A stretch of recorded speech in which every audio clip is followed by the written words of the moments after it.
د ځوانانو راډیو کرکټ جام سیالي چې د 8 ولایتونو ترمنځ ترسره کیږي لومړی لوبه د کابل ولایت اړوندې لوبډلې وګټله. د ځوانانو راډیو په نوښت د یاد کرکټ شلوریزه سیالیو لومړی پړاو د ننګرهار په کوربتوب د کابل او د ننګرهار ولایت اړوندو لوبډلو ترمنځ په لوبه پیل شو. د کرکټ بورډ ویان سید نسیم سادات وایي چې کرکټ بورډ ژمن دی چې په کورني کرکټ کې د رسمي ټورنمنټونو ترڅنګ خصوصي سکتور کې هم د کرکټ مسلکي کېدو او ودې ته اسانتیا برابرې کړي. په ننګرهار ولایت کې د ځوانانو راډیو کرکټ جام په نوم سیالۍ پیل شوې. البته دغه سیالۍ د افغانستان کرکټ بورډ د کورني کرکټ څانګې په همکارۍ پیل شوې. د دغه سیالیو نه د ځوانانو راډیو موخه ځوانانو ته فرصت پیدا کول دي، ځکه تاسو پوهیږئ چې دغه سیالۍ به په بیلابیلو زونونو کې ترسره شي او د هر زون یو لوبډله به بل زون ته لاړ شي، هلته به د کوربه لوبډلې سره سیالۍ ولري. نن یې پیل ننګرهار نه وشو او په ننګرهار کې د ننګرهار کرکټ اکیډمي کلب او د کابل نه راغلي میلمنه لوبډله چې د کابل نایټ رایډرز لوبډله ده، دوی دواړه به نن لومړی سیالۍ ترسره کوي چې لږ ساعت مخکې پیل شوه.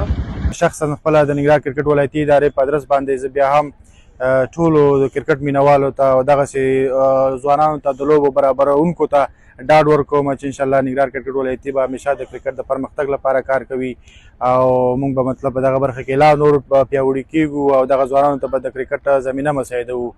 دا سیالۍ د ځوانانو ترمنځ د یووالي، ورورولۍ او د مینې فضا رامنځته کولو او په هیواد کې د کرکټ لوبې او لوبغاړو ته پرمختګ زمینې برابرولو په موخه په لاره اچول شوي دي.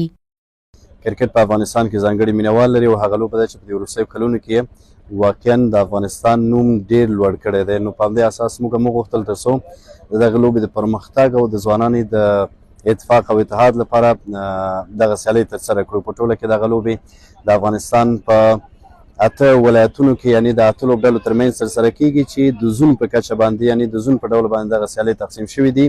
دوه ولایته به د یو بل په وړاندې لوبې کوي. نن دلته په ننګرهار کې د کابل او د ننګرهار لوبډلو ترمنځ لوبه ده.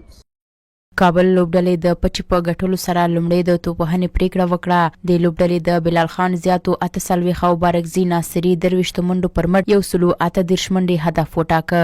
بلخوا د ننګرهار لوبډلې په ګټه زیاتې 3 وکټې سفیر احمد ځلان ترلاسه کړې. د ننګرهار ولایت اړوندې لوبډلې د ټاکلي هدف په سار خورا ښه لوبه وکړه، خو په وروستي توپ یې لوبه بایلوده. د ننګرهار ولایت اړوندې لوبډلې ته له نورو زیاتې 48 منډې شکیل ثاقب او 26 نعمت عالم وکړې او د کابل ولایت اړوندې لوبډلې په ګټه زیاتې 3 وکټې بلال خان ترلاسه کړې. د یادې لوبې د غوره لوبغاړي جایزه یاسر صافي، ډېرې منډې بلال خان او د ډېرو وکټو جایزه هم یاسر صافي ترلاسه کړه. د یادونې وړ ده چې د کابل ولایت اړوندې لوبډلې د یادې بریا په خپلولو بل پړاو ته لاره ومونده او راتلونکي جمعه به د خوست په کوربتوب د خوست او پکتیا ولایتونو د اړوندو لوبډلو ترمنځ لوبه ترسره شي.